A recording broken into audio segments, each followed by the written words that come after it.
Bonsoir Wendy, bonsoir Philippe Pouletti. Bonsoir. Alors avec vous, nous allons faire une plongée palpitante dans la dernière grande aventure technologique et médicale du moment, puisque Carmat, dont vous êtes l'un des fondateurs, un des actionnaires, un des administrateurs aussi, est une start-up française installée à Vélizy qui travaille à la mise au point du premier cœur entièrement artificiel. Il faut nous le décrire d'abord, ce cœur, Philippe Pouletti. Comment il se présente et comment il marche surtout? Alors, c'est un cœur qui ressemble à un cœur humain normal, qui a 2 ventricules, qui est totalement automatisé, c'est-à-dire que quand le malade va se mettre à monter des escaliers, à courir, il va accélérer de manière automatique. Parce il qu'il y a va des capteurs qui plus, l'accompagnent. parce qu'il y a des multiples capteurs qui sont capables de savoir quand est-ce qu'il faut ralentir, quand est-ce qu'il faut accélérer. Et c'est un cœur qui devrait permettre à des milliers de malades de par le monde qui ont une insuffisance cardiaque terminale, c'est-à-dire qu'ils sont alités, qu'ils ont un pronostic vital qui n'est pas bon, et bien de retrouver une qualité de vie très significative. Alors ça fait des années, bien sûr, que les recherches sont en cours. Où est-ce qu'on en est du programme et quand ce cœur va vraiment commencer à soulager des vies et à en sauver peut-être? Alors, il y a eu des cœurs artificiels développés aux États-Unis depuis une vingtaine d'années, mais qui étaient plus des pompes et non pas vraiment quelque chose qui mime le cœur. Et le génie du chirurgien Alain Carpentier, qui avait déjà inventé les valves Carpentier-Edwards, a été de demander à Jean-Luc Lacardaire, il y a une quinzaine d'années, de l'aider avec les ingénieurs de Matra, avec les ingénieurs de ADS, à développer ce cœur artificiel. Alors ça, il faut le dire tout de suite, c'est tout simplement parce qu'en termes évidemment de sécurité, de régularité et de défaillance, on est dans des limites qui sont les mêmes, quoi. Dans des domaines de pointe où il ouais, faut, dans un volume faible,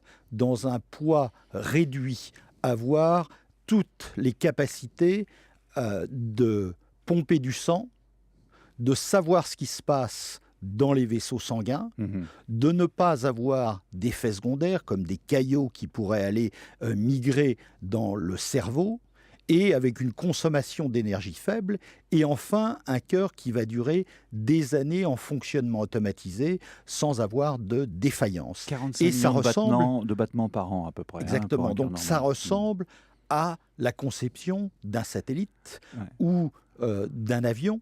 Et effectivement, l'aéronautique, l'aérospatiale apporte des technologies, que ce soit en microélectronique, que ce soit en composants, que ce soit en logiciels, qui sont très utiles au développement d'un cœur artificiel. Et puis les technologies de valves, de biomécanique, de membranes compatibles avec le sang qu'Alain Carpentier avait développé, permettent d'espérer d'avoir un cœur qui va fonctionner sans créer ces effets secondaires, notamment des thrombus, des caillots. Alors, quand est-ce qu'on le saura?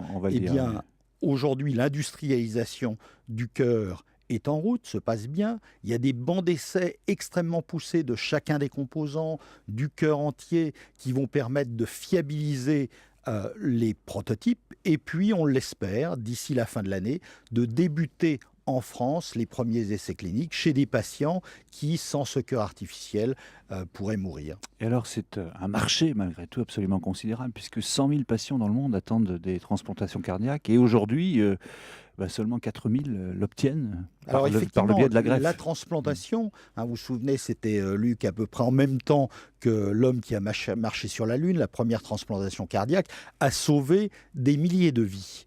Mais les limitations de la transplantation, c'est que, heureusement, il n'y a pas assez de donneurs et que la fréquence des accidents de la route, heureusement, a diminué. Mais ça veut dire qu'il n'y a que 5% à peu près des malades qui auraient besoin d'un nouveau cœur qui peuvent bénéficier d'une transplantation cardiaque.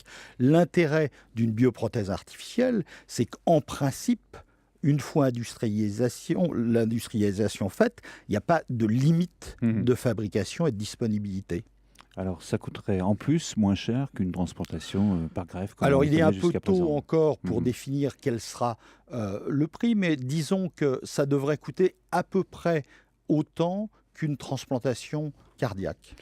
Alors, Carmat, plus l'échéance approche des premiers tests sur l'homme que vous espérez pour cette année, plus... D'ici la fin de l'année. Voilà, plus l'aventure passionne. On le voit en bourse, puisque la société a été introduite en juillet dernier. Elle valait 18,75 €. Elle vaut 4 fois plus aujourd'hui. C'est d'ores et déjà un fabuleux placement, surtout pour ceux qui l'ont fait à l'origine. Oui, alors bien sûr, je ne vais pas commenter le cours de l'action, mais je veux dire, ce qui est intéressant et ce qui, au-delà de Carmat, est très encourageant pour l'économie française de l'innovation, c'est que le marché est capable de reconnaître les très belles histoires technologiques Mhm. et médicales et sociales comme Carmat et d'investir, que ce soit des particuliers ou des fonds d'investissement, dans une société comme Carmat. Alors bien sûr, l'avenir, on l'espère, validera les espoirs mis par les investisseurs. Il faudra encore attendre les essais cliniques initiaux, puis les essais cliniques plus élargis, puis le marquage CE d'autorisation de mise sur le marché pour conforter les espoirs que Truffle, que Oseo, que ADS, que les investisseurs Truffle, c'est votre entreprise particuliers, Truffle d'investissement. Capital, c'est notre fonds d'investissement, mettent dans Carmat. Donc ça, l'échéance, c'est quoi? C'est 2013 à peu près dans votre Alors, plan? pour les essais cliniques, donc on espère pouvoir démarrer sous réserve des autorisations réglementaires nécessaires, de la fin de l'industrialisation, des bancs d'essais d'ici la fin de l'année. Ensuite, pendant 1 ou 2 ans, il y aura des essais cliniques. Si tout se passe bien, l'obtention possible d'un marquage CE vers 2013. Marquage et de la ensuite, communauté européenne, c'est ça? voilà, C'est ce que vous voulez le dire, hein? marquage C'est la norme? CE, c'est l'autorisation de mise sur le marché C'est ça. en Europe. Et puis, en fonction des moyens financiers de la société, de également s'intéresser au marché américain, qui est très important, et au marché asiatique. À vous entendre comme ça, vous dites si tout se passe bien, mais on n'a pas l'impression qu'il y ait vraiment place pour le doute. Il va marcher, vous en êtes sûr, vous? Alors, comme vous le savez, pour une société cotée et un fonds d'investissement et un administrateur, je ne vais pas affirmer. Il y a toujours des Ouais. risques réglementaires, cliniques, industriels. Mais ce qui est très enthousiasmant pour nous, qui avons été cofondateurs avec Alain Carpentier et EADS de la société, c'est la qualité de l'engineering, c'est la qualité des bancs d'essai, c'est la qualité du management qui allie à la fois des compétences technologiques dirigées par Patrick Coulombier qui vient de Matra EADS, à la fois par Marcello Conviti qui était un senior vice-président de Edwards Life Science, qui connaît très bien le monde du cardiovasculaire, et une très bonne équipe. Et au-delà de la technologie, ce qui fait la réussite des sociétés, c'est les hommes, et Carmat a de très bonnes équipes. Et a mis toutes les chances de son côté, on peut le dire comme Et ça. a mis toutes les chances nécessaires de son côté. Merci beaucoup, Philippe Pouletti. Vous reviendrez nous donner des nouvelles régulièrement, n'est-ce pas? Absolument. À bientôt. Merci.